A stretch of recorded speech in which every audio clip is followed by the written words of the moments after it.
Hey there, true believers. You're tuned into Baxter Building Radio via the Negative Zone feed, and welcome to episode 14 of the Fantastic Four Fancast. I'm your host, Nate Charles, and as always, I am joined by my co host. His name is Shane Murray. Shane, how are you doing? It's been a couple weeks. Yeah, it's been a minute since we talked last. Doing all right. How about yourself? I am exhausted. I just spent a about 10 days out in sunny California between Los Angeles and San Diego. Had myself a real good time. Kind of did a small press tour for the show while I was out there. Uh, handing out cards and letting people know that we exist. So hopefully we've got some new listeners on here. But yeah, it was a fun 10 days, but I just had a red eye flight followed by a bus ride and I'm running on very little sleep. So yeah, gonna do this show, which is kind of a special episode for us, something we've not done before. And then after I'm finished with that, go to bed and go back to work tomorrow. What have Yeah, you been up to? I took a trip to Gettysburg impromptu over the weekend because I promised the kids they would go back to Gettysburg before they went back to school, and it was the best weekend to line up to do that. Seeing that I get my nieces next week for the week, so it'll be nice for the kids to see each other. They haven't seen each other really, except for the quinceañera for like 2 years. Oh wow. So it's been a lot of catching up to do. Yeah. So, what did you guys do down in Gettysburg? Did you just tour the battlefield or Did the museum, did two of the museums and the battlefield. Yeah, anything got of note that the kids like not more than others? they did not like the second museum we went to. So we did the regular national like the National Museum. And we did one of the smaller museums that's put on by I believe it's by Adams County itself. And there's like mannequins and stuff in there. And there's like a tent set up where they show like a person getting his leg amputated in the middle of it. So there's like blood and guts. There's a spot where you go underneath. You have to go into a basement, and they play this whole video, and it's interactive. Like the door beats over your head. You hear the troops walk over your head and stuff. It's uh, it's so you kind of experience what they had to live through for 3 days. Uh, there's they didn't like that one as much. That one spooked them out a little bit. And I was like, well, this is what war looks like. It's not pretty. Welcome. Welcome to war. Yeah, that's a fun time. I always like going down to the Gettysburg battlefield. Haven't done it in quite some time. I try to do that like 2 to 3 times a year. Some people go to the beach. I go to Gettysburg. I don't know. I didn't even make it to the beach when I was in California. Is that all that you've done in the 2 weeks since we've recorded last? Uh, did I do anything else? Went to a baseball game. I'm sure you're real surprised by that. Went to, went down to see a different stadium. I have three stadiums, like professional stadiums left in the state, and then I've hit all of the double A, triple A, and major league stadiums in Pennsylvania. Nice. So that's a goal. What are the And ones that I'll are left? Altoona, Erie, and Pittsburgh. Yeah. Oh man, Erie and Pittsburgh, they're gonna be a drive. Yeah. I'm gonna. So is Altoona. Not as much of a drive though. Like it's a It's not couple like hours, but it's not a day trip by the time you're done a baseball game. right. You're definitely scoring a hotel, or Yeah. you're rotating on who's driving if it's you and Aaron. But Yeah, that's what I mean. So like, we'll see what that's a goal for next year. I was trying to hit them all in 1 year, and it just didn't pan out for a thing to happen. So I'm gonna try to score. I'm gonna try to do Altoona earlier next year, maybe like May, and then do Erie in July or August, so I don't have to deal with before I have to deal with any of the storms coming off the lake or anything like that. sounds like a good plan. And Pittsburgh, you can still get $6 tickets sometimes for a Pittsburgh game. So like that's they're not competitive. Or Pittsburgh. How have one of the best pitchers in baseball, but they don't have any hitting. So, what about your 2 weeks besides LA and California? Anything else? I mean, it's more or less what I did in LA and San Diego. So, yeah, let's see. Got out to, well, first of all, my flight was delayed. That was fun. So flying out of Scranton, trying to get to O'Hare, we ended up delayed by 2 hours, which was meant that I was totally going to miss my connection. So I called up the airline and they were like, "Oh yeah, we'll get you on this other flight. It won't be until tomorrow morning, so you'll have to spend the night in Chicago." So I asked them, well, since you guys delayed the flight and whatnot, what are we looking at as far as like maybe hotel and a meal voucher? I was more concerned about the hotel because I didn't necessarily want to sleep in an airport on Friday night.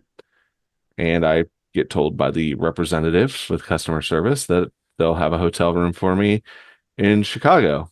Well, lo and behold, I get to Chicago and I am told that because it was not a mechanical issue, that I do not meet the required standard for getting a hotel room on their dime.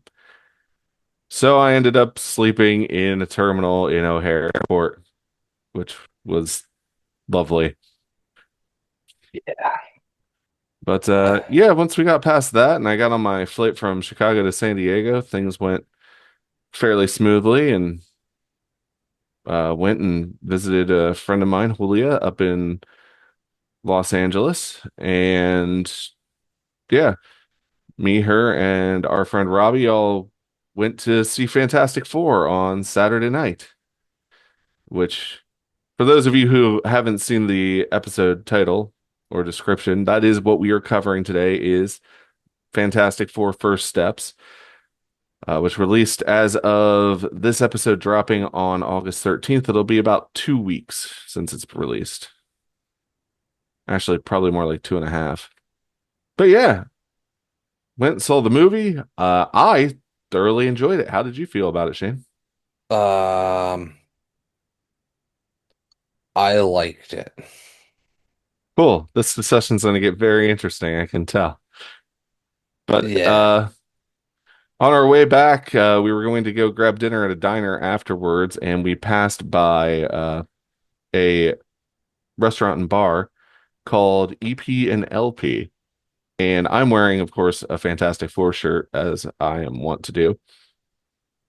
And the bouncer outside of it sees my Fantastic Four shirt and immediately just starts throwing trivia questions at me about the Fantastic Four, mostly from the Burn era, which, I've read some of the Burn era. I haven't read all of the Burn era. One of the reasons that I want to do this show is so we read all of this in one way, shape, or form and, increase my knowledge. But he was just, you say that I'm an encyclopedia on this show, throwing that accusation around a couple times at me. This man is most certainly an encyclopedia. Uh, and so I let him know about the show and gave me his phone and I signed him up for the Facebook group. So I'd just like to throw a shout out to Mr. Stacy Jackson. If you're listening, it was a pleasure meeting you and we're happy to have you as part of our Fantastic Four community. But yeah, other than that, I went to the San Diego Comic-Con Museum. That was fun. I went to a place that you would really dig, up in Los Angeles, uh, Scum and Villainy, which was a Star Wars themed restaurant and bar that looks exactly like the cantina from Episode 4, where they had a Fantastic Four themed drink. It was called the Fantastic Four Fizz. Very delicious. If you like cocktails and you're in the Los Angeles area, I recommend checking out Scum and Villainy and ordering yourself a Fantastic Four Fizz. What about the Fantastic Four Fizz makes you want to recommend the Fantastic Four Fizz? Well, this thing was like peach vodka and champagne with a bit of lemon juice and some simple syrup and some smoked rosemary. And yeah, it was just delicious, man. Like it was a nice mixed drink. I let Robbie and Julia try it, and they said that if they would have had the opportunity, they would have ordered that instead of what they had ordered because it was really delicious. Granted, though, because I went and saw Fantastic Four a second time before coming back, there was a bar in the AMC that we went to the second time, and I will say they had a better name for their Fantastic Four themed beverage, which I did not drink. But as opposed to the Fantastic Four Fizz, it was called the Fantastic Pour, which I thought was a little more Yeah, clever. that's funny. It's a good one. Yeah. Now you can ask me about the shop, sure. So how many shops did you get to while you were out there? Let's see. I hit up two in Los Angeles, which was Golden Apple and Mega City One, which they're like right down the street from each other. Ended up getting my hands on four of the five 616 day pins that they released. Um, so I'm just missing a thing, and that's been frustrating because now I've also gone on eBay and no one is just selling them singularly. Uh, so I've got to figure that out at some point to finish off my collection. I've got Mr. Fantastic, Invisible Woman, Human Torch, and Galactus. I need that Ben Grimm. For sure. Most important person. And yeah, San Diego, there's just a lot that I like to visit out there. There was for Southern California Comics is probably my favorite shop to go to. And then there's Comic Kazi. Comics and stuff is almost like it's like a local retail chain. They have a number of stores out there. I like their original store probably the best, though I did stop into another one searching for those pins, and their staff was very helpful. I think that was the one at Mission Valley. So if anybody from around there is listening, shout out to them. Yeah, honestly, you know, once we get going around to those shops and whatnot, eventually I'd lose count, but those are the ones that are of definite note to me. There you go. Yeah. Now or Never, which is in downtown, they were also very knowledgeable and helpful and let me throw some cards for us down on their counter. So That's cool. That's cool. yeah. So anyway, I know I talked a lot about my vacation and you talked about sports and Gettysburg, and what do you say we get down to the focus of our show and dig into Fantastic Four first steps? Yeah, let's get there. So I saw it the Saturday night after it came out. When did you get to the theater to see it? Thursday. Okay. Now, I think the most important thing, especially after the last episode, that we need to cover is, I mean, theater merch, popcorn buckets, commemorative cups. What did you come away with? Thing cup and it's like a generic popcorn bucket with like a Mr. Fantastic. It was a generic popcorn bucket AMC was selling at our local one, and it had a random figure on the inside, but it works as a cup topper. So like I could pop the thing off the cup, this one if I wanted to, and put Reed on it and put him on top of the popcorn bucket if I wanted. Oh, that's vintage. Yeah, so it's like a real vintage looking popcorn bucket. It says Fantastic Four all over it. And then you get one random like pop like figure, and I got Reed. And Very then nice. I also got the they had one for each one, and That's obviously sick. Very cool. Very cool. there was only one option.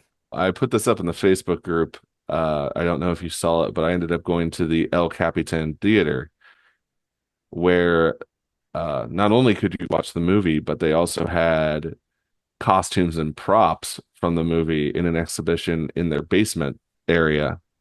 Plus, they had a number of standees so you could get like your picture with the Thing and Herbie. And they also had like a pop version of Galactus and the Silver Surfer that you could pose with as well. It's actually a really cool time and thing to experience, like a very excellent companion exhibit. But since you weren't able to experience this with me, and since probably a number of other members in the group weren't able to, I did post that to the Facebook group as well as advertising when this episode was going to drop. Cool. What I came away with from uh, from my experience was the Galactus head popcorn bucket, which honestly, considering TSA's policy on lithium ion batteries, I'm pretty amazed I managed to get across the country the way I did in my luggage. But this Ah, thing is huge. Yeah, it looks huge. Did not put popcorn in it, uh, which the gentleman at the concession stand, who also may be listening to the show because I let them know about us, uh, were like, "Yeah, we don't blame you for not putting popcorn in this because I don't know. I'm gonna find something extremely goofy to do with this when I finally figure out how I'm gonna display it." Mine smells like popcorn. Well, yeah, I'm sure. I'm sure you used your popcorn bucket as a popcorn bucket, and that's I can respect that. I mean, I didn't spend $90 on a popcorn bucket, so I also didn't though because we went to a landmark theater to actually see the movie, and they had it at a discount.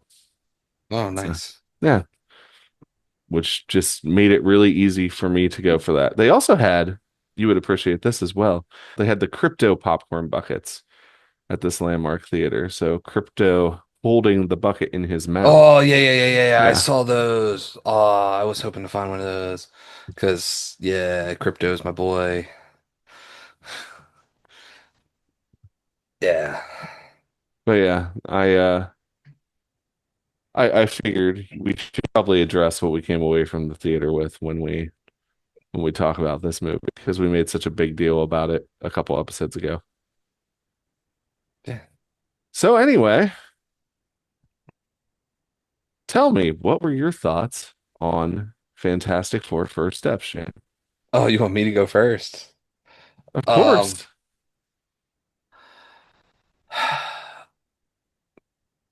I went in with low expectations because Marvel's disappointed me many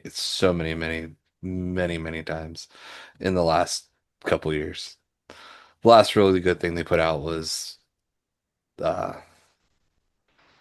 dude, why am I blanking on it? Guardians 3, The black and white movie slash Werewolf by Night. yeah, that's the last good thing they actually made. I might be I biased. I might be biased on that one. I gotta check the dates on that because Guardians Volume 3 came out somewhere in there. Guardians Volume 3 was excellent. Uh, to someone, it was all right. It wasn't great. The one for me was Werewolf by Night.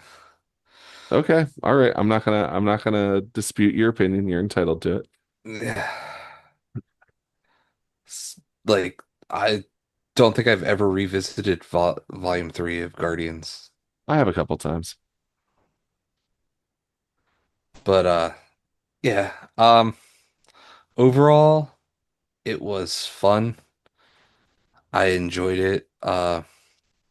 I wish they would have gave me more time between the movie that came out earlier in the month and this movie because my brain was wrapped up on another movie and I You're can't talking about Superman. yeah, I can't separate the two because it was too close and those were the two movies I saw back to back because I wanted to see this I wanted to see Superman twice before this but I never had a chance to because I had all much other crap going on because I have kids and so I saw this You have kids? yeah. So I saw a kid. Since when? I know, right? So I saw Superman. Then we had the con, and after con, this came up like this was what the Thursday after I got back from con. So Yeah. yeah, just and I still the only movie I keep trying to find a showing where I can go see Superman again, and it just doesn't work out. Like I could have went maybe at 4:30 today, but I had to be at the high school for orientation at like 7. So. I rewatched Superman the day after seeing Fantastic Four. Yeah, well, it must be nice. I wish I did because I did And then I not. and then I rewatched Fantastic Four yesterday, so that would be more fresh in my mind for us to do this episode. Good because I probably forget all kinds of stuff because I don't remember anything ever. So Fantastic Four. We never really finished your thoughts on that. I did. I did. I said I enjoyed it. How about yourself, bud? I went in this movie. I thoroughly enjoyed it. Uh, I won't say that I went in with low expectations. I'll say that I went in with tempered expectations. Because let's face it, I mean, we don't have the best track record of Fantastic Four movies. We've got uh the Corman produced 1994 one, which, while I don't think you've ever seen, but while I have seen it, it is very low budget. It's made with a lot of heart. And one of the things that I did really like about this movie was that they brought back those four actors who played the Fantastic Four and gave them little cameo spots in this one. Uh, Mr. Fantastic and Invisible Woman from that film were both news reporters, and then Human Torch and Thing, I believe, were firefighters, I want to say. And then they also had a couple other shots where they were just all together. And I thought that was a nice and really cool nod to what they did and to show appreciation for, the labor of love that they produced that was never released. Uh, and then, of course, the 2005 and 2007, I don't necessarily hate they have their issues. Um, like for example, Gillian McMahon, rest in peace. Uh, I didn't care for how they played him as Doctor Doom in the first film. And they also don't have the Fantastic Four doing a whole lot in that first film of 2005. You get to Rise of the Silver Surfer 2 years later, they're doing a lot, and I feel like they did a lot to improve Doom. And then they made Galactus a cloud because I guess they had to keep the balance or something. Uh, and I still haven't seen the 2015 movie, and I know one of these days we're gonna have to rip that Band-Aid off. But it bombed. It for real bombed. This It, this was going to be interesting to see how this fared when you had, three, or you could say four previous attempts to do this that didn't necessarily end up in the best of circumstances. This movie worked for me on a couple levels because, first of all, choosing not to have the Fantastic Four in the established MCU and putting them in their own world, I think is definitely for the best because as much as I love the Fantastic Four, after everything they've established in the MCU proper, I don't think people could necessarily take them seriously when they're competing with the Avengers having already been formed and grown into, the proportions that it had been growing to, once you get to like having 8 members or whatnot compared to having 4 members, it's like, why don't we just fold these characters into the Avengers instead of being their own team? So I think setting it on its own separate Earth, marvelous idea. Just completely puts that thought out of your head. Had the Fantastic Four had their own movie first in the MCU, like if they had started it or they got a movie before the Avengers came out, that problem wouldn't have existed. But yeah, I think that necessitated this movie being set in its own universe, and I think it was better for it. I really like all the production design of it, and you know, I think the casting worked really well in this movie. It was, and I've heard this from a couple sources, and I do agree with it. It felt like a very safe movie. There's definitely 30 minutes of footage that was cut at the very least, from what I understand, and uh, you know, that might have been the stuff that was a little riskier, but I think Marvel Studios really wanted to make sure that this movie was good no matter what, and uh, anything that may have put that at risk, they left on the cutting room floor, which is why we have an hour and 55-minute film that is very tightly paced, quite frankly. I mean, it does move. It moves at a clip. Uh, that's for sure. What's the first thing you want to touch on in the Well, movie? I think we should preface this by letting everyone know that from here on out, there's going to be spoilers. For This sure. this is going to be a full spoiler rest of the episode. So if you have not seen the film yet and you don't want to know what happens, any specifics, go and watch it and then come back and listen to the rest of this episode. Yes. But uh yeah, because we're not going to pull any punches on this one. All of the spoiler warnings.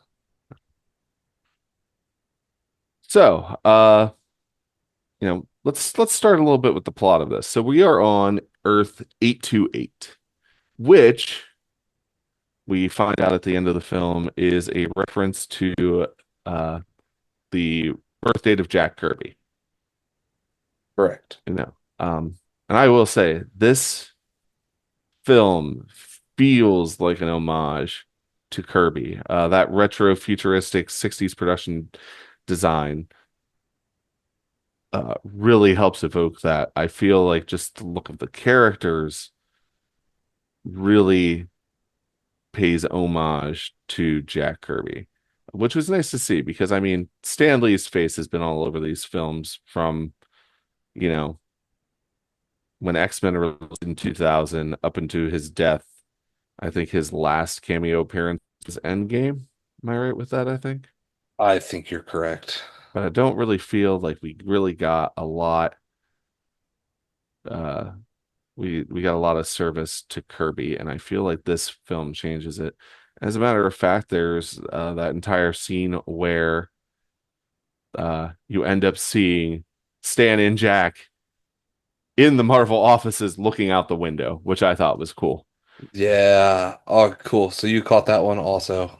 I did. I really Okay. liked that. Um, we get the origin. It's not, which I love the way they did that with the Ted Gilbert show, uh, explaining who they were and showing clips from from their origin from the space flight. I like that. I like that we got uh little adventures in there with say the Mole Man and the Red Ghost. I am very sad to see that they cut John Malkovich as the Red Ghost. We only see one of the apes, but like John Malkovich was in the trailers. Like, I was shocked when he wasn't in the actual film as the Red Ghost. But I can also kind of understand. Like I said, they wanted to play it safe. They cut anything that could possibly have just run too long, made it drag. It was like you said, it moves at a clip. But still, I thought, when they made mention of the Mad Thinker, it kind of would have been cool to see them. We did see Mole Man, which if I remember correctly, Mole Man was played by Paul Walter Hauser, not Danny DeVito, but I guess he did okay. Still would like to see Danny DeVito. But yeah, how did you feel about that opening sequence? Um, so if they would have took that like 3 to 5 minute opening sequence and made that the movie, I feel like I would have enjoyed the movie way more than I enjoyed the movie overall. Why is There that? was so much of that beginning part that I really liked. Um, I don't know. I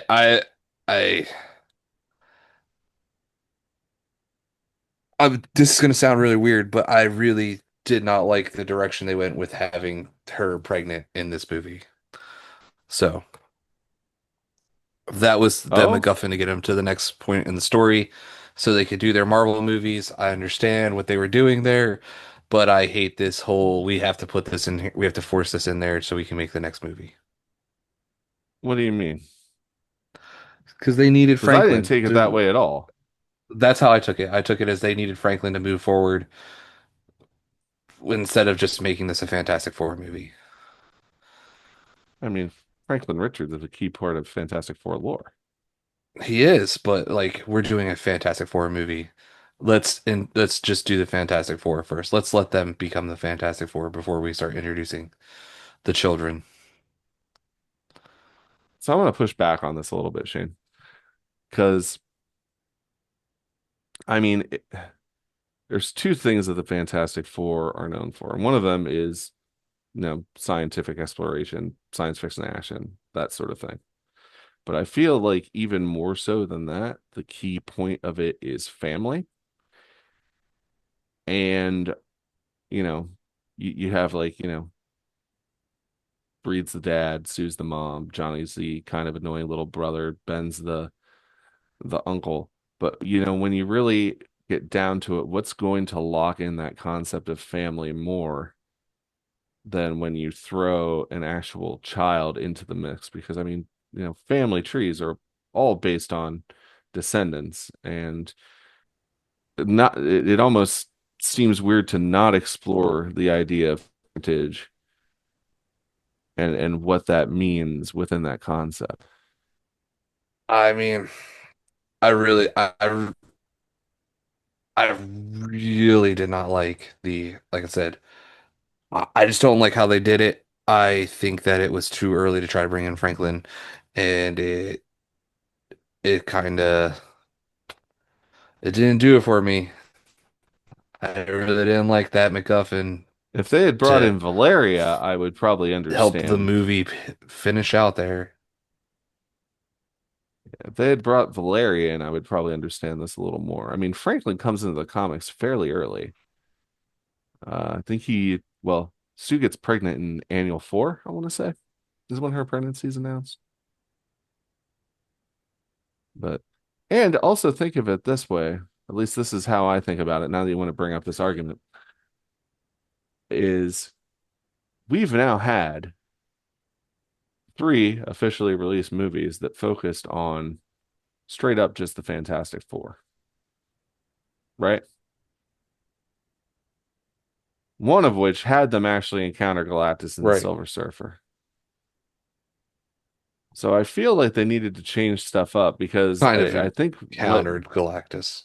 say what? Said kind of encountered Galactus. We did just talk about the fact that it was a cloud. Yeah, but I mean that was that film's version of Galactus, whether we like it or not. That being said, though they felt more like a family in Rise of the Silver Surfer, I feel like this let's take you through it. Uh, I mean, they open up with Sue revealing to Reed that she's pregnant. So you get that emotional exchange. You then get the emotional exchange where Ben figures out that Sue's pregnant, therefore Johnny finds out. Like that whole sequence there to me really illustrates the family portion of the Fantastic Four that I don't think we've gotten before. It needed something to make itself different from the other films. And I feel like Franklin Richards was definitely that aspect. And let's be real. Yes, he is a plot device because, he's an infant in this movie. That's, that is what it is. But we do have precedents in the comics for Franklin's link to Galactus, especially I believe in Hickman's run. So, I Yeah, mean, these films, absolutely. everything, all these films from Superman 1978 up until today have never just expressly adapted a story from the comics without taking things from other parts of the lore throughout history and adding to them. And I think that's just what this film was doing. And I think that it succeeded in making the Fantastic Four for once feel like an actual family on screen, which I appreciated. Not to say that you're wrong for not seeing things the way I do. But I just feel like the counter argument needs to be made, so to speak. Yeah, sure, but it like I don't know. It didn't feel like a family dynamic to me until maybe like the last third of the movie. It felt like one guy trying locking himself away and everyone else trying to not step on his toes. You're referring to Reed? Yeah, I really disliked Reed in this movie. Like big time. I didn't think I could dislike a Pedro role, and yeah, this was not a well-written role, or he didn't act it well. I'm not sure how. I did not like the Reed Richards in this. Huh. It's very interesting because, yeah, I'm going to be honest with you. I did not find very much wrong with Reed in this movie. Yeah, you like I Reed though. honestly, I thought, and this is gonna sound petty, and you know, I was willing to give it the benefit of the doubt. You know, people online yelling at clouds, so to speak, about the whole why isn't he shaving thing. Once for me, once Pedro Pascal showed up on screen and started acting, that became the furthest thing from my mind. I thought he had handled Reed Richards very well, quite frankly. I enjoyed, the way he cared about Sue, but he also, and Franklin, but he was also presented as a pragmatist. Uh, he knows deep down that, the plan requires him having to involve his infant son in some way, and he's not comfortable with it, but it becomes the only way, and eventually it gets to that point. And he acknowledges that he doesn't like himself for having had those thoughts and whatnot. He apologizes for being the person who has to make those choices. No, he acknowledges his flaws, but he also exhibits, that genius that we need from Reed. I enjoyed that he wasn't just played as cold and calculating or ignorant, um, but maybe I mean, for absent-minded to. the first like hour and a half of that movie, he is pretty much cold and ignorant and just thinking that science can figure out anything. It's just science. It's just science. I just haven't figured it out. It's just science. He says it like 80 times. Yeah, but you get character development out of that, Shane, Mm. because by the end, he obviously does not seem comfortable with the fact that he has to put Franklin on his bait. I feel like we're getting ahead of ourselves here. Um, but Well, it starts with Franklin. Like the whole movie, like the whole thing goes out of that really cool 5 minute thing, and then you get to the pregnancy with Franklin, you actually get that before. well, I Be- haven't seen it a second time, but that's what it felt like. It felt like you get to the pregnancy thing, and then the movie's just there's a middle part that's blah, and then there's the end. okay, so yeah, getting us back on track, we then have uh the Silver Surfer coming to Earth shortly after the pregnancy. Well, I guess it's not shortly after because there's definitely a time skip where in Sue goes through most of her pregnancy off screen. The Silver Surfer comes to Earth. This is the first time where I feel like there was kind of an inclination of some cut stuff outside of that opening montage because we get the fire in the sky type deal that we got in Fantastic Four number 48 or 49 with the coming of Galactus, which was caused by the Watcher trying to shield Earth in the original comics. I believe this is unconfirmed, but I think Jeffrey Wright was supposed to make an appearance as the Watcher in this film, and that all got cut. So it just kind of ended up being an effect that heralded the Silver Surfer, weirdly enough. But we get our first look here at Shala Ball as the Silver Surfer, played by Julia Garner. What were your thoughts on this surfer, Shane? I was fine with the surfer. Eh, Pretty much anyone can feels like anyone can be a herald for Galactus as long as they're willing to give up all their morals and do his bidding. So, how are you with the herald? Well, I liked this portrayal well enough. She felt like the Silver Surfer. Um, I will say that my favorite thing is that you have these people online going on about how it's woke to gender swap and whatnot, but it worked for this story. Personally, I think it would have been even better if they hadn't gender swapped the Silver Surfer, but still kept all the dialogue and interactions the same because it would have pissed those people off more. Can you imagine Nora and I Rad can, and Johnny talking about shooting at sexy aliens? yeah, it would have been something. There would have been there would have been a mob for sure.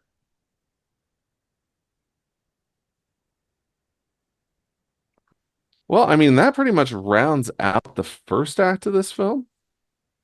Uh, where we get to the second act where they go into space and they encounter Galactus and the Silver Surfer and have a massive face-off and space battle, where Sue ends up getting birth and they, you know, because Galactus says that the only thing that can free him from his hunger is if he can transfer his powers to Reed and Sue's unborn child. And he induces Sue's pregnancy, tries to have Silver Surfer steal the baby. It's very tense, very action packed. Um, I really like this entire sequence, honestly. I think it might be my favorite part of the movie. I think this whole second act slaps.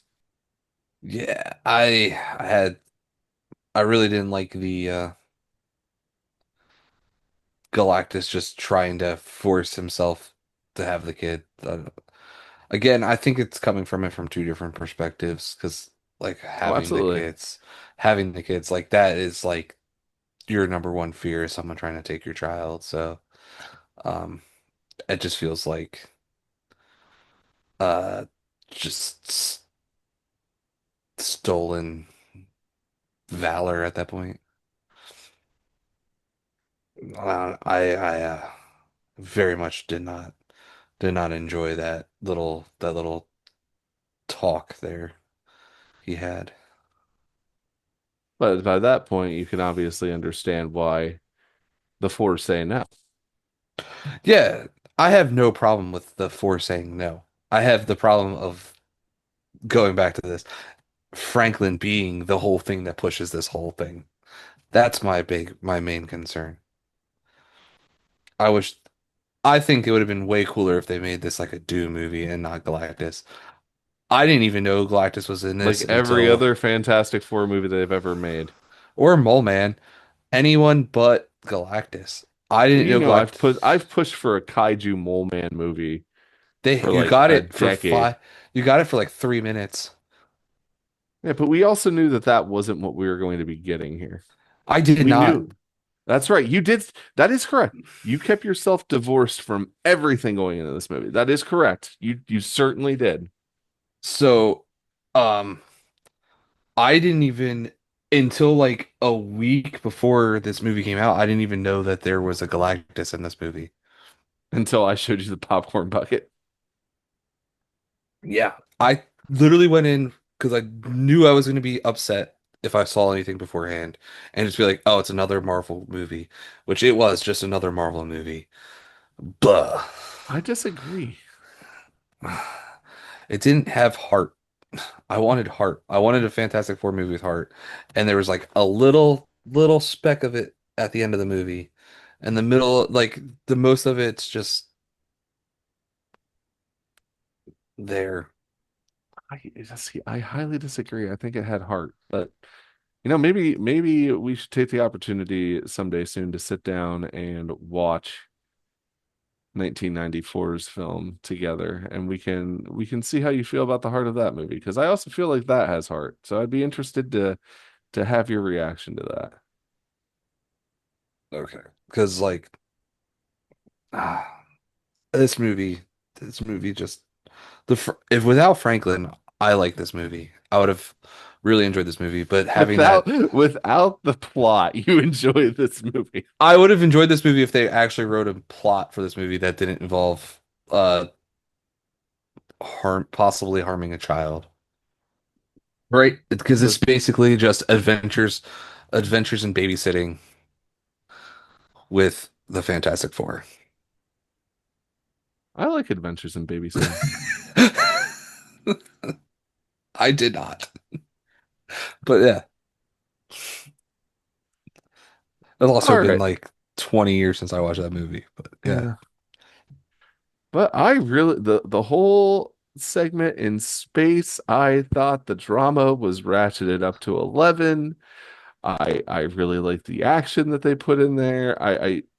I feel like that, like I said earlier, you got the family aspect solidified with the first act and Sue's pregnancy and whatnot. And here I feel like you got the space science fiction exploration part that is the other key component to a slightly lesser degree of the Fantastic Four. Melding those two together is what really made me enjoy this. This to me almost felt, as much as I feel like this movie is a love letter to Jack Kirby's work, this felt like a very like John Byrne-esque space sequence to me. Yeah. I believe he was working on the book with Wolfman and like Bill Mantlo when he first came on as artist before he took over as writer. It kind of reminded me a lot of that. So, Maybe one day I'll get to watch this movie again and I'll like it. But as of that first viewing, like I said, this movie left me just wanting, or maybe it was just Superman was too new in my head. And like I said, that movie was really good. all right, so they return to Earth. They let everyone know that they haven't defeated Galactus. The populace turns on them because, it's the life of one child in comparison to the population of a whole world. I mean, you being a parent, I figured this might resonate with you a little bit, uh, more than it seems to have.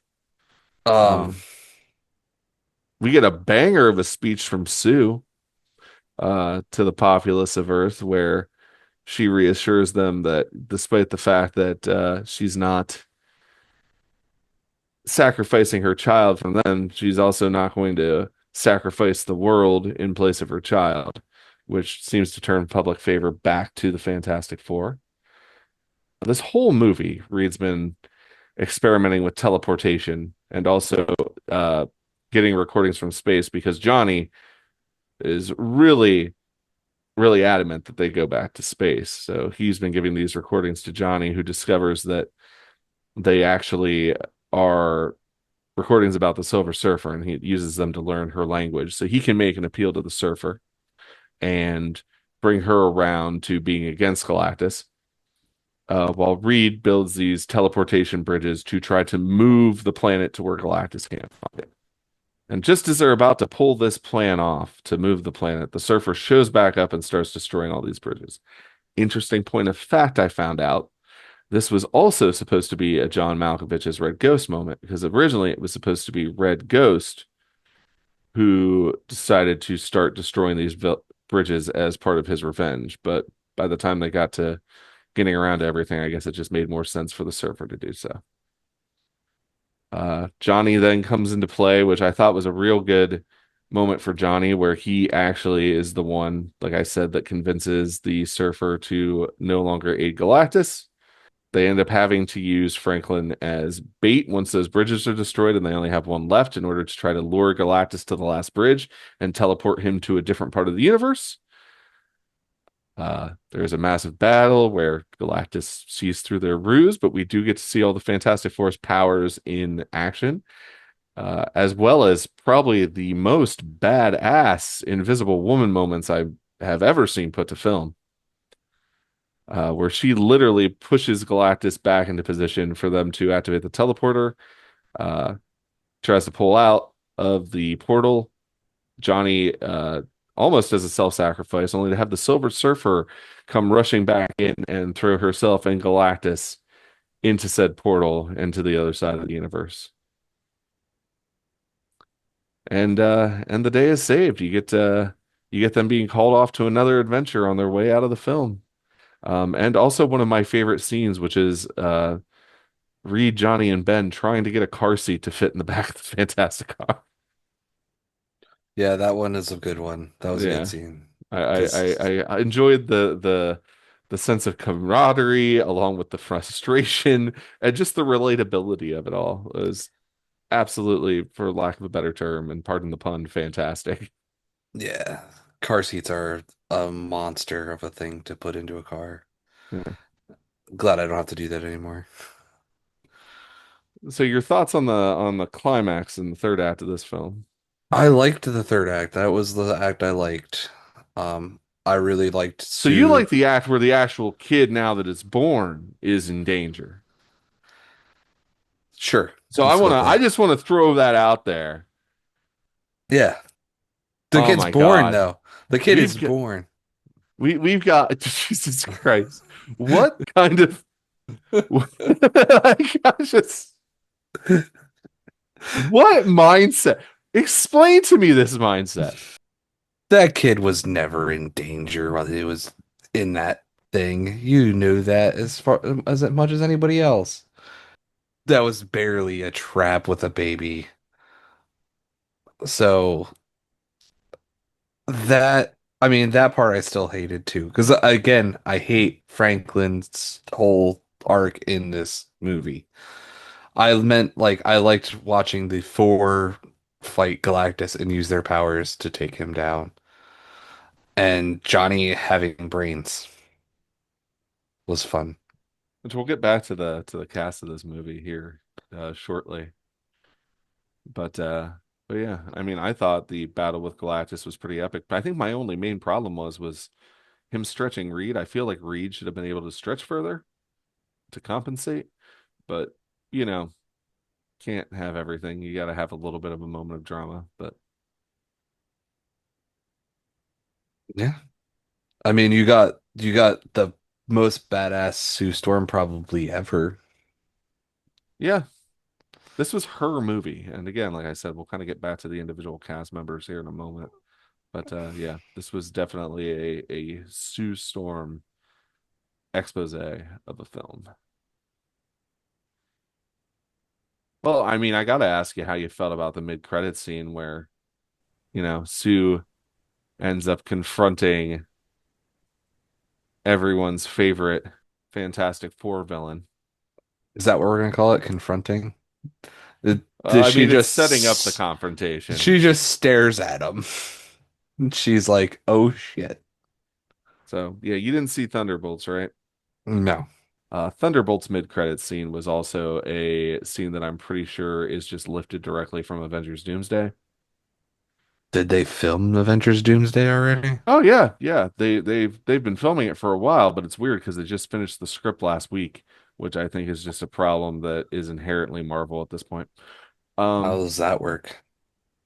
well, I think that's what's been affecting their quality rather recently. It worked for them earlier on with like Iron Man, but you could definitely start seeing the holes with Iron Man too. But yeah, they have this bad habit of basically having ideas and filming those and then kind of writing the script around what they've already filmed and then having to do a bunch of reshoots and then we wonder why a movie costs billions of dollars and doesn't recoup what it needs to make a profit. That's the thing though, you want to keep bringing this back to Superman. Superman had a completed script. That's Gunn's vision for DC Studios is they're not going to move forward with filming something until they have a completed script that they're satisfied with. Yeah, I'm trying to not do that, but they were too close. Like they just released too close together. Oh, and I'm going to fall into that trap too here in a little bit, especially when I go over my final thoughts, and I will definitely make a comparison between the two. But yeah, so this mid-credits scene for First Steps, you have Sue reading to Franklin, who wants a way to get another book, and when she comes back, you see Doom from the back with his mask off, interacting with Franklin, and of course, you got to wonder what Sue's going to do next. But I feel like this is again another scene that was lifted directly from Avengers Doomsday. It's very plausible. Yeah. And then you get the end credits scene, which is a send up of every Fantastic Four cartoon ever freaking made. Yeah, that was pretty good. It was animated in the style of the 1967 cartoon that had little nods to the 1970s cartoon because of Herbie, and the theme song to me really evoked the terrible one from season 1 of the 1994 cartoon. I The amazing one from 1994 cartoon. I like the second season theme better. Me and Robbie actually rewatched. Well, he hadn't seen it before, but for me, it was a rewatch of season 2 of Fantastic Four 1994. It's really And good. yeah, yeah. But to give him context of how good season 2 was, I made him watch what I thought was the worst episode of season 1, which is the Mole Man episode where Johnny Storm has a musical number. That episode is amazing because it has a musical number. I feel like it was part of Brian Austin Green's contract for voicing the Human Torch was that he had to at least at one point during the show get to get to sing a song. Probably was. Yeah, I feel like that was also part of his contract when he was doing 90210. But, but anyway, yeah, it was a fun end credit sequence. So we're gonna we're gonna switch gears here for a moment before we get into our overall final feelings on the movie. But I do want to touch on the cast. And we'll start with what's going to be a fairly controversial conversation, or at least it's already proven to be so. So let's start with Pedro Pascal as Reed Richards. So I really liked Pedro as Reed.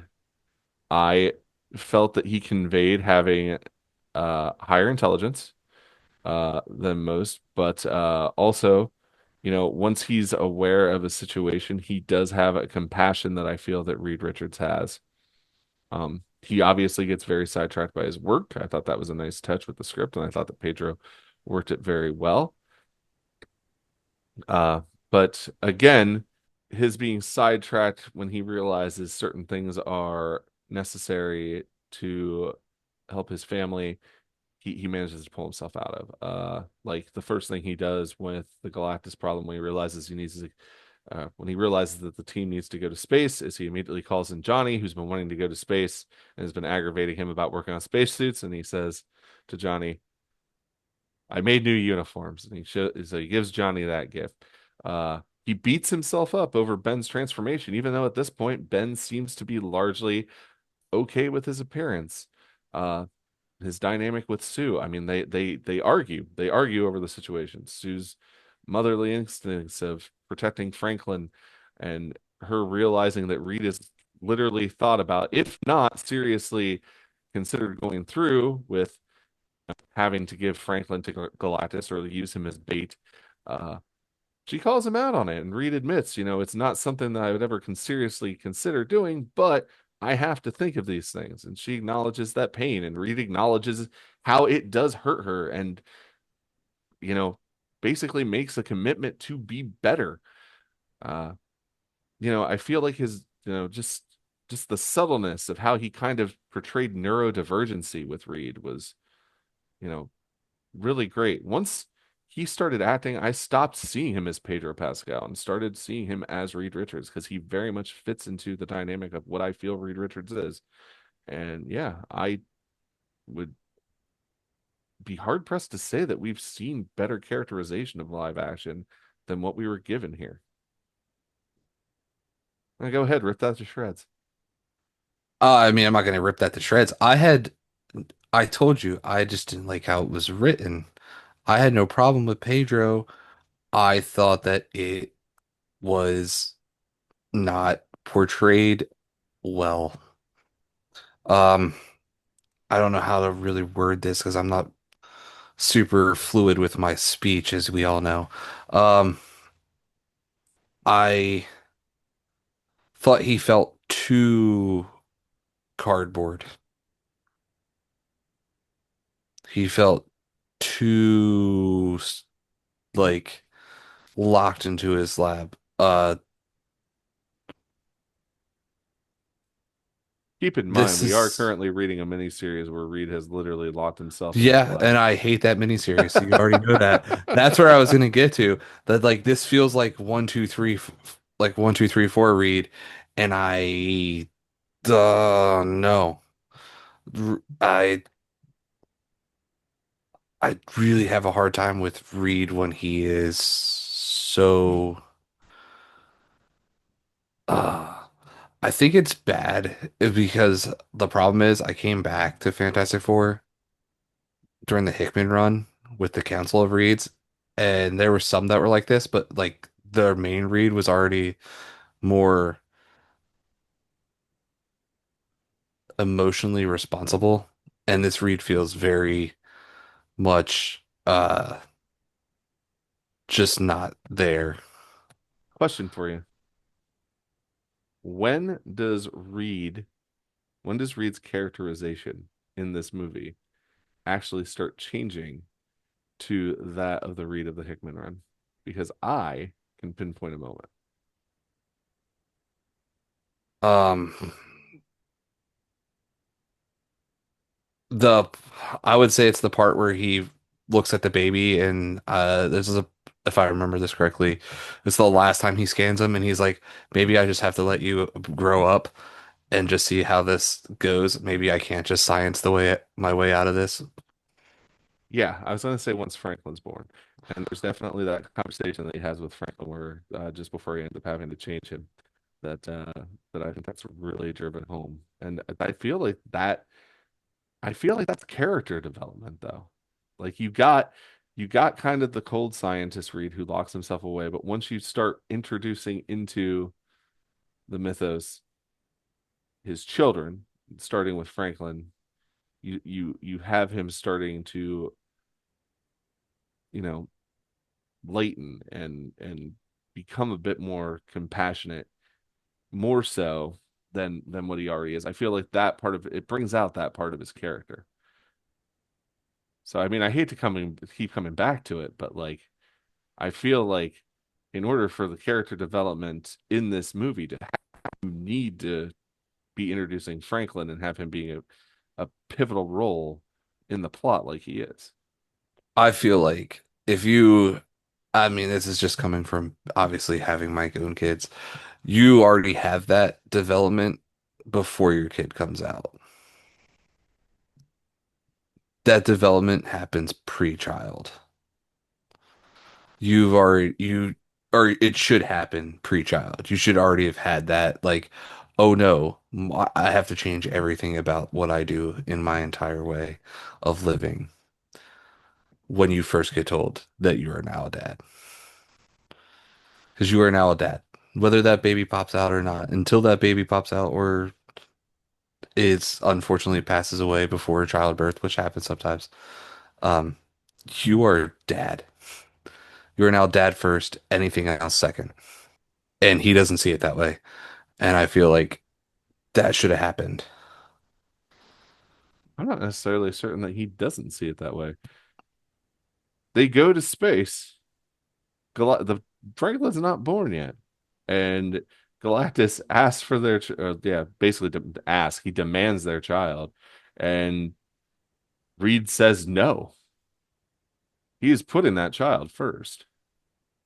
Uh, I really didn't get that feeling. I really got more of the feeling that he was just trying to say no, just because. I don't know. I really I didn't like Reed in this movie. There was like a couple spots I liked him, but overall I didn't like Reed. I generally don't like Reed though. Reed's my least favorite character because he generally reads as very stoic and not my guy. Eventually, we're gonna get to the point where I know that I like Reed, but it's way many issues off, I think, from where we're at currently. Oh my God, I'm knee deep in the misogyny now. Like Oh, knee deep. Like I I'm in am like not.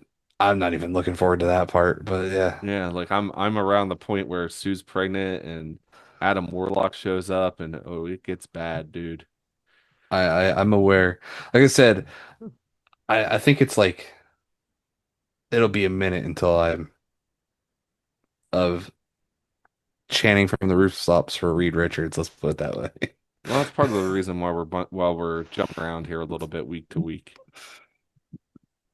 Anyway, so let's switch up and we'll talk about who I think was probably the MVP of this whole movie was For sure. Vanessa Kirby as Sue Storm, the Invisible Woman. Let's start with your Yeah. thoughts here, Shane. Yeah, definitely the MVP of this entire movie. Uh, she had, I don't know if she had the most screen time, but whatever screen time she had was the most impactful screen time. What you always, her character always seemed to do, take over whenever it was a scene where it was involving her and any other character. It was definitely, I think, written to just be a Sue. It could have just been a Sue Storm movie. Which honestly I think was necessary because when you get down to it, I mean, said I haven't seen the 2015 film. You have, so I mean, how big of a focus is Sue in that film? Um, Everyone gets their time in that movie. It's been a long time since I watched that movie, but you don't. It has the old try and true thing of like you don't see them in uniform until almost the third act. So like up to that point, they're all just scientists just trying to figure out what the hell's going on. And then I'm not going to try to take anything away from Jessica Alba because I mean, obviously, direction played a big part in the 2005 and 2007 movies, but like literally, anytime she tried to have an emotional scene with Rain, she was told to cry prettier, which is frankly disgusting. Uh, yeah, I don't think they did very well by her in those movies. So I feel like it's about time that we got a very strong Susan on screen. And my God, does she wrecks things, man. Yeah. Uh, we see her use her powers in a variety of different ways, whether it's her turning invisible, turning other things invisible, her force fields. I mean, even when like in the initial opening montage, we see her force fields saving crowds from falling debris and whatnot. Stuff that in the early days of the Fantastic Four you'd expect to see her straining with, but by the end of the movie, like she's pushing around Galactus with these force fields, and it's just insane. And like her mannerisms, how she acted through all the pantomime with that, simply incredible. Heck, I broke a sweat just watching her strain. Her absolute love of Franklin, her needing to protect him at all costs, uh, her appeals to the populace of Earth as far as being a mother and but also being a protector. I think here's a question I want to ask you. In this movie, who is the leader of the Fantastic Four? In this movie? Yeah, because I think there could be Oh, an it's argument Sue made for Storm. Sue. It's definitely Sue Storm in this movie. I think Reed's only the leader when they get back from space for like a minute there, and then it's back to Sue. I mean, I feel like there's a case to be made that Reed could be the leader, but I think when it's all said and done, like Sue Sue calls the shots. She definitely wears the pants in that relationship. Reed might make the plans, but at the end of the day, I think it's Sue that controls the final decisions. I mean, she's very diplomatic too. Her scenes working with the Future Foundation and the United Nations, and uh, her interactions with the Mole Man. Just yeah, really, she has a lot of decent material here to chew on, in my opinion, and she does phenomenal with all of it. I honestly think this movie was the strategy for casting this movie was pretty incredible because I mean, even though you ended up disliking him, uh, who doesn't like Pedro Pascal just in general? Like he's kind of the it actor at this point, that everybody's latched on to, and you have a very strong lead with Vanessa Kirby, and then two of the most popular television shows, going on in the past decade. You've got The Bear, with Eben Moss-Bachrach, and bringing him in. And then, of course, Stranger Things. I have not watched in the slightest, but season one started a phenomenon. I don't know how it's gone past then, but I think the most loved character from the last season was portrayed by Joseph Quinn. So bringing him in, like, I feel like they really they made a safe movie and they really doubled down with incredible casting to bring in the most people that they could. I haven't watched either of those shows, by the way. Yeah. So but I mean, you can't, you and I haven't watched them, but we can't deny the reality of how popular they are. Yeah, people I've watched like half a season of The Bear, I want to say. It's uh, good. It's people real talk good. about it. People talk about it at work. I don't have time for that. I don't have time to do the few things I like in life. I'm not about to go watch a TV show. Switching up and speaking of the cast, let's talk about Eben Moss-Bachrach as Ben Grimm. Ben's your boy. I mean, I like Ben's my Ben, but boy. he's your boy, so I'm interested to hear your take. I liked Ben in this. I wish he had more to do, but he I get where they were going. This is a Sue Storm movie, so you're gonna get more Sue. And um, I would have been interested to see more of the development of Ben and Rachel Rosman. yes, yes, yes, yes. I think he was solid as the thing, for lack of a better term. He didn't have a lot to do. Again, if you watch the trailers, there's definite seeds with Ben that got cut. Um, I mean, I kind of feel like he was always playing a little bit of a disadvantage, at least with me as an audience member, because I still don't think that you get better casting for the thing than Michael Chiklis.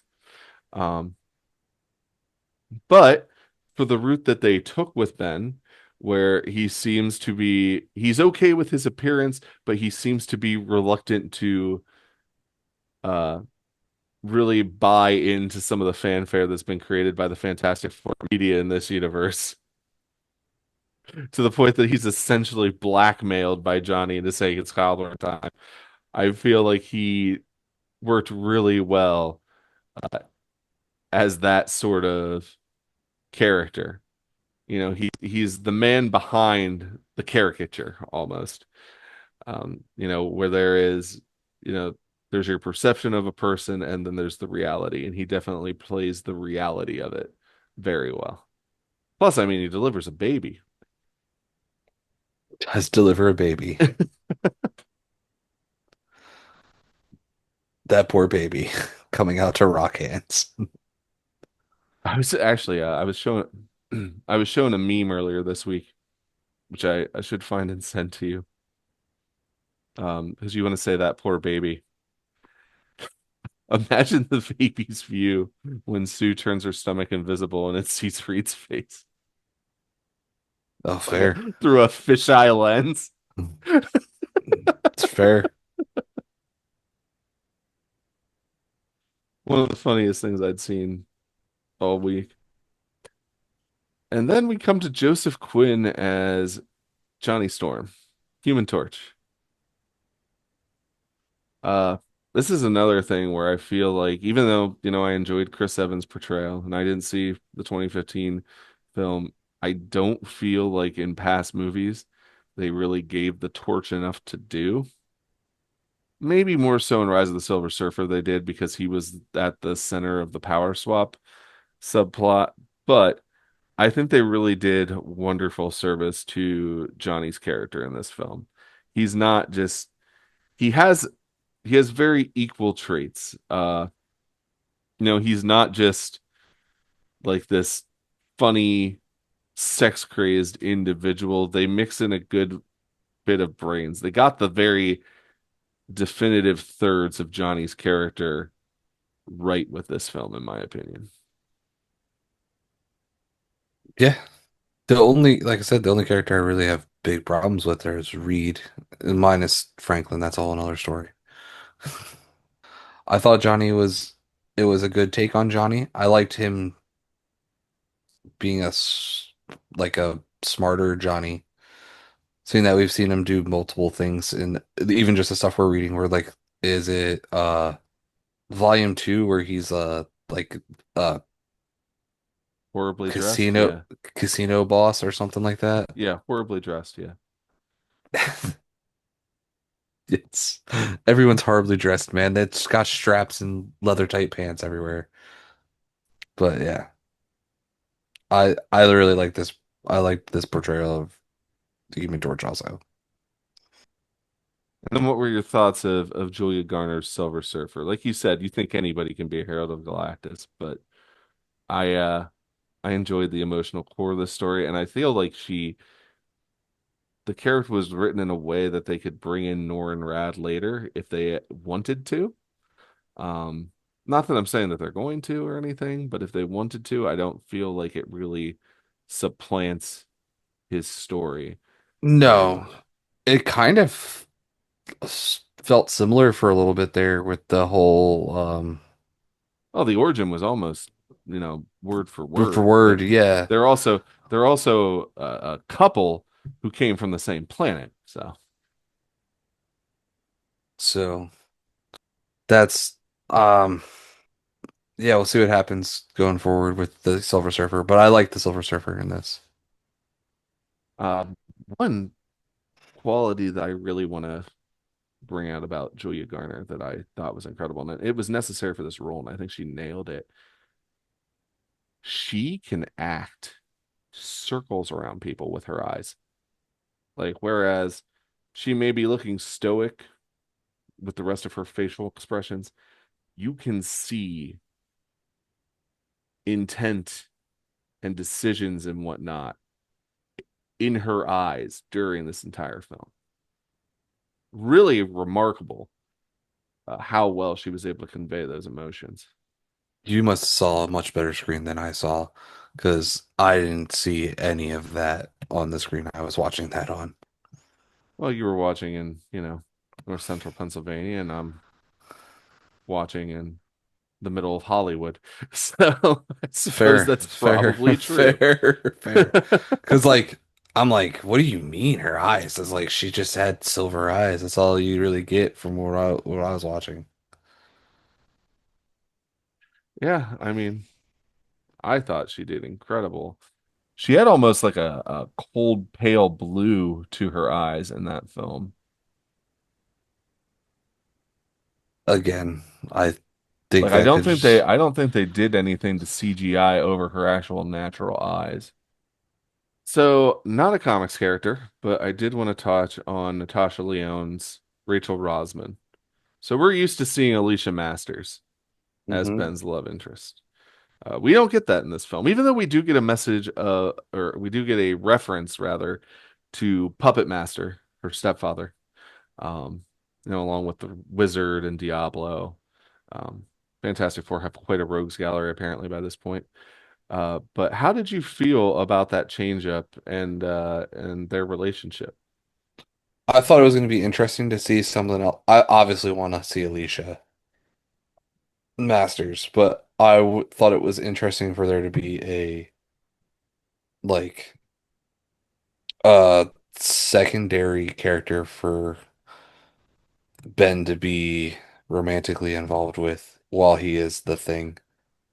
I mean, I hope that they do go to Alicia Masters, but I mean, I'm okay with it if this is the direction they want to head. So I have a theory. I have a couple theories. First of all, I think the name Rachel Rosman is actually in reference to Jack Kirby's wife, Roz. Um, since they've based so much of this around Kirby influences.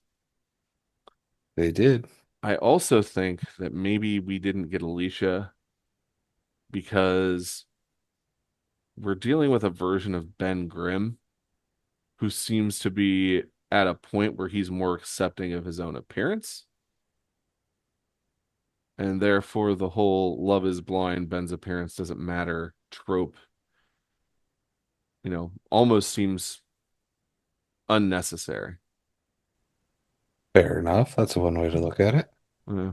As far as Natasha Lyonne's performance, I thought she did stellar because she does stellar and everything. So Paul Walter Hauser as Mole Man. What'd you think of this take of Mole Man and his performance? I wish we got more Mole Man.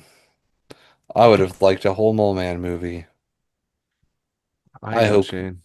I I know. hope we get more Mole Man. I have you've been privy to my rants and raves over the past decade of how I thought that when they did a new Fantastic Four movie, it should start with the Mole Man and it should be a kaiju movie with the Fantastic Four as the human characters. It's the movie that I've wanted forever. We didn't get it. We got Mole Man. He wasn't Danny DeVito. I still thought Paul Walter Hauser did it. I thought he was hilarious, quite frankly, in the short times that we got him there. His sniping at Reed, his jabs at Johnny, um, and also the fact that just the respect he had for Sue. With the short amount of screen time that he got, I thought that he had crafted a very intricate character out of it.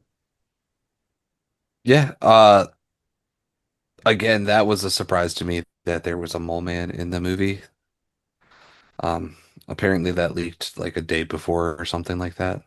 Yeah, it leaked a little bit before that because he's actually in the one-shot comic that they released a couple weeks beforehand, which is actually their entire first encounter with Mole Man. But I I I did enjoy him as Mole Man, and maybe I'll get a Mole Man movie. Maybe, though he seems to be largely reformed at this point. Um, so does Lex Luthor. No, no, he doesn't.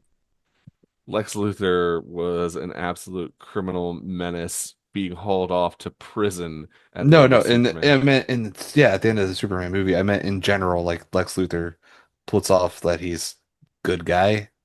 I'm good guy. You say Like so. he's never a good guy. He doesn't walk around going, "I'm a menace to society." He wouldn't have got elected president once for that. Yeah, true that. How about Ralph Ineson as Galactus? Who? Ralph Ineson. I had no idea who was playing Galactus.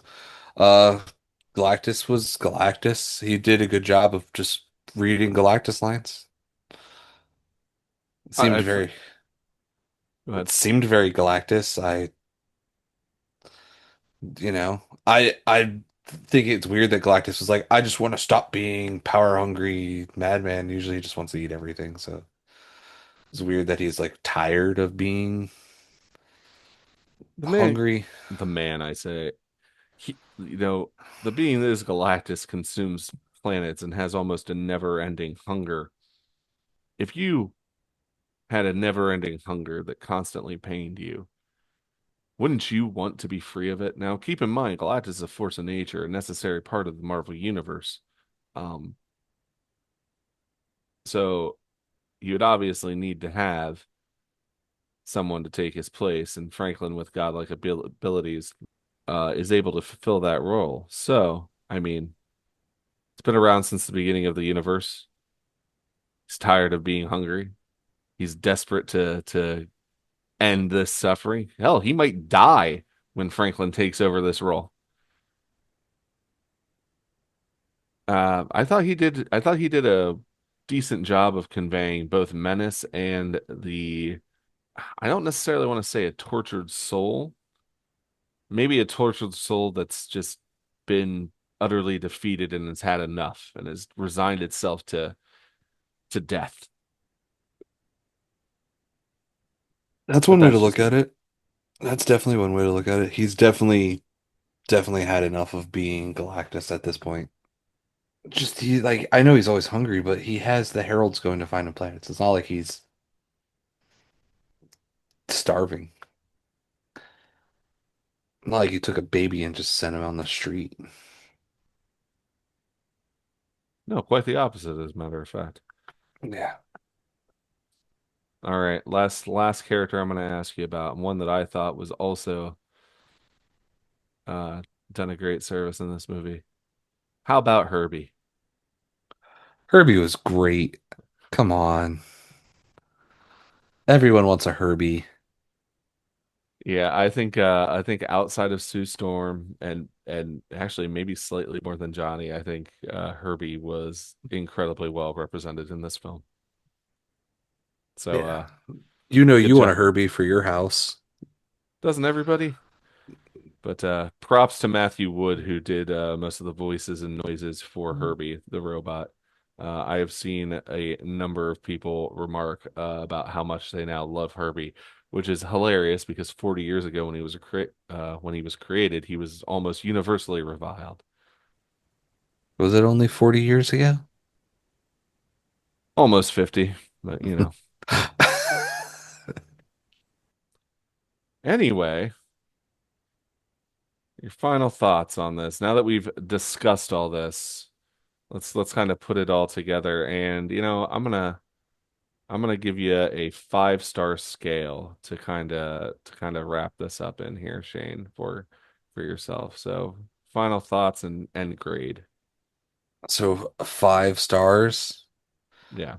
Um, And here's where I'm going to put this in perspective for you. So, for me, on a 5-star scale, Superman was 4.5. okay. Now, Okay. This is probably a solid 3 out of 5 for me. Um, there was stuff I liked. There was more stuff I didn't like than I did like. Um, that's just me. Um, maybe I go back and rewatch it. There's plenty of times I've gone back and rewatched something and ended up liking it more the second time because there's stuff I missed. Because just what happens, the nature of the beast is only seeing a movie once. But overall, I enjoyed it. I will definitely see myself watching this at least once a year. I don't know if this will be like a normal rotation movie. How about yourself, bud? on my end, it's probably my favorite of the Fantastic Four films that have been released so far. Like I said, I thought the cast did an amazing job. Unlike you, I do not have problems with the general plot of it. I don't think that that comes down to me not being a parent. I think that comes down to me just I don't know. I don't want to say that I look at stories differently than you do or in a better way than you do. That sounds it's pompous and we're all entitled to our opinions and whatnot. But I mean, I think story structure it works. Um, do I think there are things that do not work about this movie? Yes, I do. I would love to have seen more of the stuff that was left on the cutting room floor that made this a very safe film get put back in a little bit because director Max Shackman has come out and said they weren't told that this movie has to be less than 2 hours. Um, so he just cut things down to make it, what he thought would be as successful as possible. But there is said, or sorry, there is something to be said about taking risk in cinema because there are some rather interesting things that I think are out there. I would have loved to have seen Malkovich. Hell, if we have a mad thinker or a puppet master, Diablo, wizard floating around out there somewhere, I would have loved to have seen that. But like I said, Malkovich as Red Ghost was supposed to be a little bit more key to this movie, and it would have been cool to have seen some more of that. Um, I know there's definitely more family scenes with like Ben and Sue or Ben's relationship with Rachel that I would have liked to have seen a little bit more as well. But I live for that stuff. I live for character stuff like that. Um, then again, like I said, I think the second act of this movie is excellent. I love all that stuff when they're in space. Uh, I think that they nailed the family dynamic with this. So for what was left on the cutting room floor, that I think could have made this a better movie, and comparing it to Superman, like we probably shouldn't, but since they were released in such close proximity, I think we kind of have to. I'm going to give this movie 4 stars out of 5. Okay. Now, Okay. anyway, Shane, you interested in what we're doing next week? Yeah, absolutely. Well, we're coming back to your favorite. We are going to do issue 3 of Fantastic Four, 1, 2, 3, 4 by Grant Morrison and Jay Lee. I'm assuming next we have to be doing Human Torch next episode because I'm assuming they're saving Reed's monstrosity till the end. Because why not watch him do body horror for one more issue? I like this series, and I know you haven't necessarily been the biggest fan of it, but I was talking to somebody about it during my vacation, and there are some ideas that I am excited to share over the next 2 issues. But yeah, that will be returning to next week. For anybody who may be interested in catching up before next week, you can check out episode 5 for Fantastic Four 1, 2, 3, 4 issue 1, as well as episode 10 for issue 2. as we will be covering issue 3 next week. As a reminder, as always, your feedback is important to us.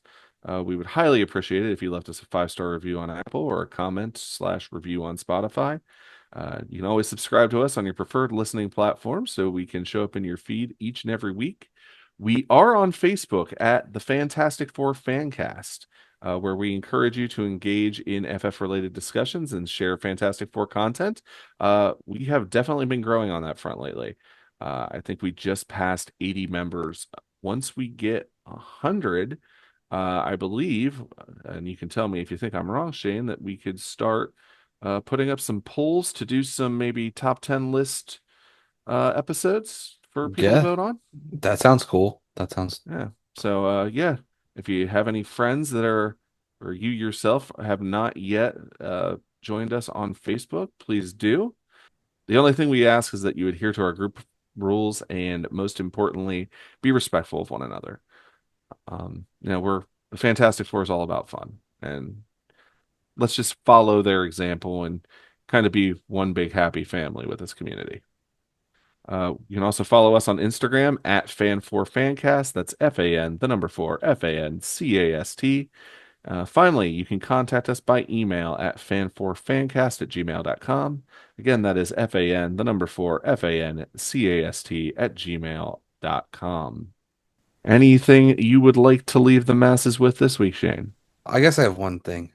Please, if you did go through the spoiler warning and listen to our opinions, please at least give the movie a shot and go form your own opinion about the movie. Uh,